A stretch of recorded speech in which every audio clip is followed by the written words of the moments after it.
Uma pergunta que eu sempre vejo aqui na comunidade é a seguinte: como saber se a pessoa é realmente autista ou se ela só tem uma personalidade, um temperamento mais introspectivo? Bem, é sobre isso que nós vamos conversar aqui hoje. E para começar, é muito importante conhecer então a teoria da personalidade que é mais aceita hoje em dia, que é a teoria dos 5 grandes fatores, ou o modelo Big Five, também conhecido assim. E esse modelo vai descrever e organizar os principais traços de personalidade que são encontrados dentro da população em geral. E é muito interessante porque esses traços são considerados relativamente estáveis ao longo da nossa vida. E quando você reconhece as suas características ou seus traços de personalidade, você também começa a compreender melhor por que as pessoas são tão diferentes. Lembrando que, embora esses traços não mudem tanto ao longo da vida, nós só vamos falar de uma personalidade constituída depois da adolescência. E por isso, então, que os transtornos de personalidade também não costumam ser diagnosticados antes dos 18 anos.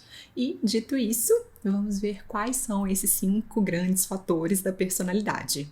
Em inglês, eles costumam usar a palavra ocean para representar esses 5 grandes fatores. E essa palavra é formada pelas iniciais abertura à experiência, que em inglês é openness, conscienciosidade, que a gente não precisa traduzir, que é com você mesmo, extroversão, amabilidade e neuroticismo.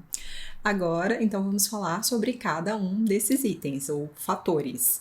E de forma individualizada, nós vamos ter a abertura à experiência como o primeiro fator, e como o próprio nome já diz, esse fator, né, a abertura à experiência, vai descrever o seu grau de interesse ou gosto por novas experiências, por novas ideias, por novas emoções. Então, as pessoas que pontuam mais alto nesse fator tendem a ser mais criativas, curiosas, imaginativas, mais receptivas a diferentes perspectivas, ideias. Então é aquela pessoa que não gosta de mesmice e ama uma aventura. Porque o desconhecido geralmente não vai intimidar essas pessoas, pelo contrário, é justamente isso, né? Sair da zona de conforto que a atrai. E claro, nós devemos muitas descobertas na nossa história a essas pessoas. E aliás, o mundo vem se transformando por causa delas, né? Por causa desses seres humanos destemidos, como o Alexandre o Grande, tem uma australiana também, disléxica, a Jessica Watson, que também é fantástica, uma jovem, né? Foi a primeira jovem a dar a volta no globo em um barco à vela. O filme está na Netflix e vale a pena conferir.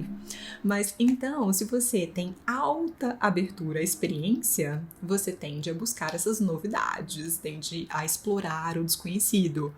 Por outro lado, as pessoas que têm esse fator mais rebaixado tendem a ser mais tradicionais, mais conservadoras, cautelosas em relação às mudanças e às novas ideias também. Então, realmente faz muito sentido pensar numa distinção, ou às vezes até numa aproximação entre o autismo e as características da personalidade. Porque, como você já deve ter percebido, as pessoas autistas, de um modo geral, parecem menos abertas às novas experiências. E, aliás, um dos aspectos do critério B é justamente esse, a insistência na mesmice. Mas esse aspecto não é fundamental para que o diagnóstico seja feito, para que o diagnóstico seja fechado. Ou seja, algumas pessoas neuroatípicas podem sim gostar de aventuras. E tem um detalhe, às vezes as minhas clientes falam que gostam das aventuras, mas elas têm que ser aventuras programadas. E o segundo fator é a conscienciosidade. Esse fator da personalidade, então, está relacionado à organização, à disciplina, à responsabilidade, à determinação para cumprir as suas metas, as suas tarefas. E as pessoas com alta conscienciosidade são, geralmente, muito meticulosas, confiáveis, são pessoas muito trabalhadoras, às vezes autocontroladas. Então, é aquela criança que faz o dever de casa sem ninguém mandar, Ela tende a ser muito pontual, faz as suas tarefas com muito zelo, com muito capricho. Às vezes, em vez de procrastinadora, essa pessoa é pré-crastinadora, ou seja, ela prepara tudo com antecedência, cumpre os prazos e vai se esforçar para alcançar os seus objetivos. E se esse fator estiver muito rebaixado, o que nós vamos ver? Bem, se a pessoa tiver baixa conscienciosidade, significa que ela pode ser mais desorganizada, mais impulsiva e menos motivada para cumprir as suas responsabilidades. E novamente, aqui nós esbarramos naquelas alterações do neurodesenvolvimento. Por quê? Porque até onde as disfunções executivas, por exemplo, vão afetar a personalidade, o que é um e o que é o outro. Mas saiu uma meta-análise em 2018 indicando que as pessoas autistas tendem a ter baixa conscienciosidade. Bem, mas não é exatamente isso que eu vejo no consultório, porque os meus alunos e as minhas alunas também costumam ser muito determinados, muito cuidadosos, muito focados no objetivo deles de terminar o doutorado, de fazer um trabalho difícil, mas tem aqueles que têm realmente disfunção executiva. Então, vamos passar ao próximo, vamos ver a extroversão. E esse fator se refere ao grau de sociabilidade, de assertividade social e de busca por contatos e interações. As pessoas extrovertidas tendem a ser mais energizadas justamente por essas interações sociais. Então, elas são comunicativas, sociáveis, e geralmente são aquelas pessoas que buscam ser o centro das atenções, ou pelo menos são desinibidas. E aqui a gente tem que ter um cuidado, porque ser extrovertido não significa ser histriônico. E às vezes, principalmente no caso das mulheres, há essa confusão com o transtorno de personalidade histriônica. Mas sim, as pessoas extrovertidas tendem a ficar mais à vontade com os holofotes virados para elas, com posição de liderança, mas é uma outra questão. A personalidade não é um transtorno. E as pessoas introvertidas, que vão estar no outro extremo desse espectro, né, desse fator, são aquelas mais reservadas, as quietinhas, que preferem a solitude ou buscam interações sociais mais discretas, mais calmas, em ambientes mais reservados. E, geralmente, essas pessoas vão precisar de mais tempo sozinhas para recarregar as suas energias. E está tudo bem, se não houver prejuízo, mais uma vez, não é transtorno. E aqui, novamente, pelos estudos, a tendência é de que as pessoas autistas sejam mais introspectivas. Mas sim, existem grandes artistas espectrais, humoristas, apresentadores de TV que se sentem energizados pelo contato com outros seres humanos. E nesse caso, então, pelo menos naquela situação programada, essas pessoas se dizem extrovertidas. Ou talvez elas tenham construído uma máscara de extroversão. E eu estou me lembrando de um caso em que uma menina, né, uma aluna minha, era muito literal. E aí os colegas riam de tudo que ela falava em classe. Então, de forma inconsciente até, ela se tornou a humorista, a palhaça da sala. E incorporou esse humor peculiar como um valor.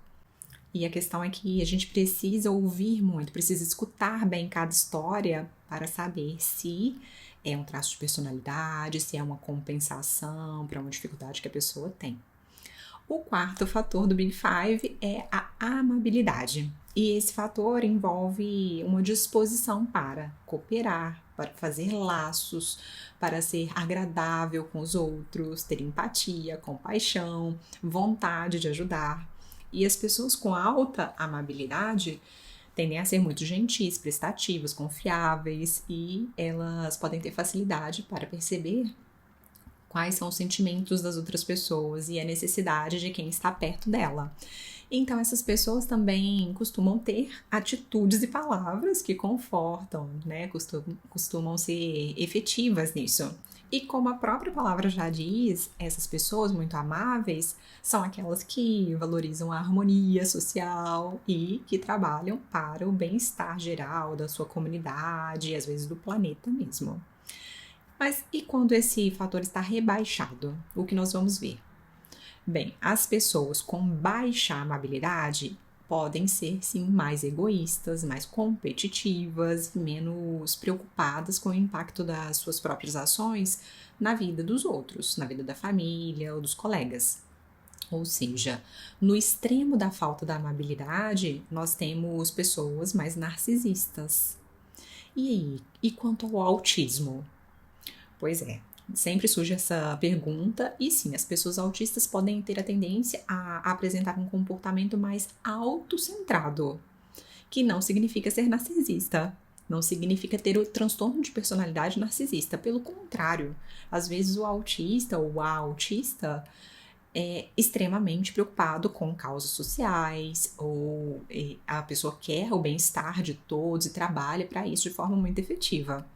Mas o hiperfoco, por exemplo, pode evitar que essa pessoa autista deixe os outros falarem sobre o que eles gostam também. Então a pessoa monopoliza o papo, né? E não tem um diálogo, não tem troca de turno. A inflexibilidade mental também pode dificultar a conexão com as ideias e propostas diferentes. E às vezes a menina autista é vista como muito mandona porque ela quer organizar toda a brincadeira, por exemplo. E um outro detalhe é que a sensibilidade aumentada pode também parecer um egoísmo. Por quê? Porque só você quer desligar o ar-condicionado do escritório, só você quer abaixar o volume da TV e só você pede a sua mãe para tirar a cebola de todas as receitas. Quer dizer, a pessoa sensível também pode parecer mais egoísta porque ela precisa alterar o mundo para que ela sobreviva. E, finalmente, o quinto fator do Big Five é o neuroticismo. E o neuroticismo se refere ao grau de instabilidade emocional, de ansiedade, preocupação, a tendência que a pessoa tem também a experimentar emoções negativas, preocupações. Então, quem pontua mais alto nesse fator tende a estar mais propenso a sofrer de ansiedade, depressão, irritabilidade, raiva, tristeza, hostilidade. Ou seja, esse é o único fator que, se estiver acima da média, vai nos trazer dificuldades.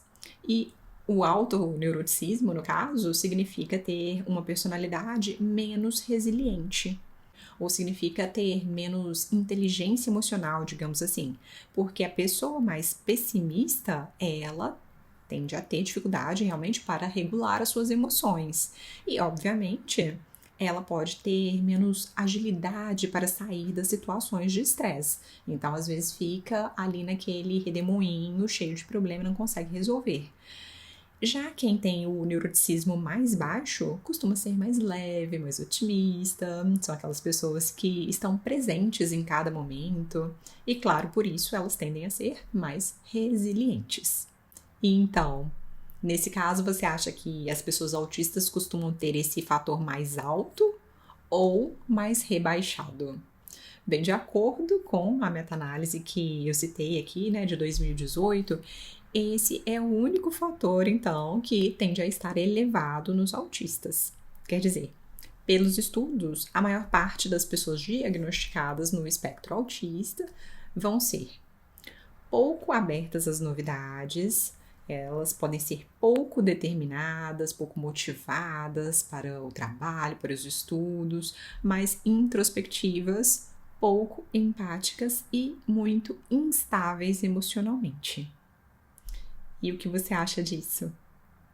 Bom, é importantíssimo, antes de mais nada, lembrar de um detalhe.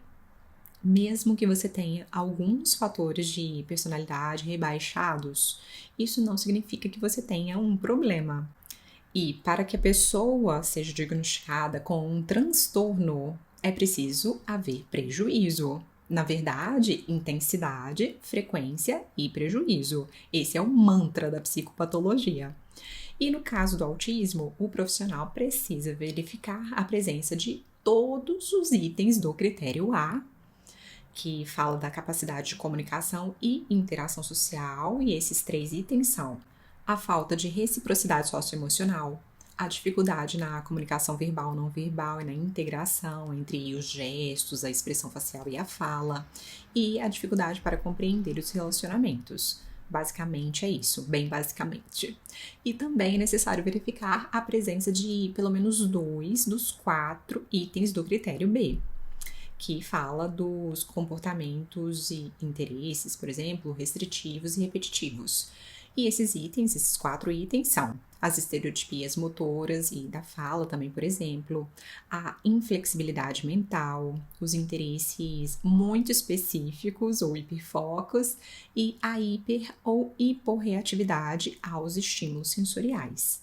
Então, resumindo, nem tudo é autismo, obviamente, e nem toda pessoa tímida ou introspectiva vai ser autista.